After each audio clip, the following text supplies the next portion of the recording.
श्री राधे राधे नमस्ते। एगो शादी के गीत लेके आइल बानी, सुनी सबे कैसा लागता कमेंट बॉक्स में जरूर बताए, से साथ देव सबे। पातर राम पातर कारिया हो, ठाड़ा भाई न बनिया के दुकान, ठाड़ा भाई न बनिया के दुकान, किया ले बारा में हो खैरा सो पारिया हो, किया हो मगहिया ढोली पान, किया हो मगहिया ढोली पान, नहीं हम लेबे बनिया खैर सो पारिया हो, नहीं लेबे मगहिया ढोली पान, हमके त चाहिए बनिया चटकार से नूरावा हो, सीता बियाहन हम जब, सीता बियाहन हम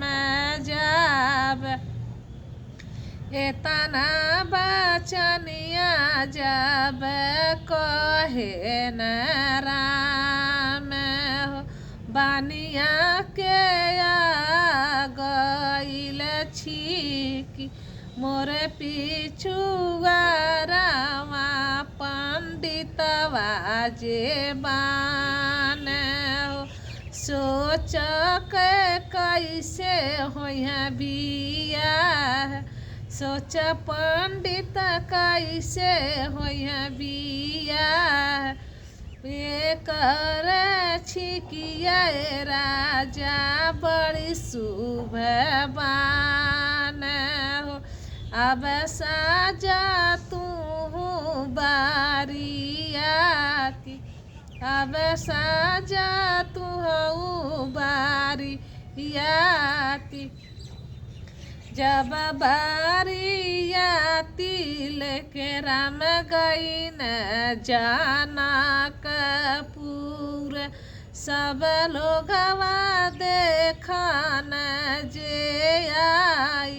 सब लोगवा देखन आई, सखी सब आवेली तारे जे आरती हो, लक्ष्मण कर छेड़ खानी, लक्ष्मण कर छेड़ी खानी, कहुना ही देशवा के राजा रामचंद्र, कौन देश के हुआ तुहरो भाई, कौन देश के हुआ तुहरो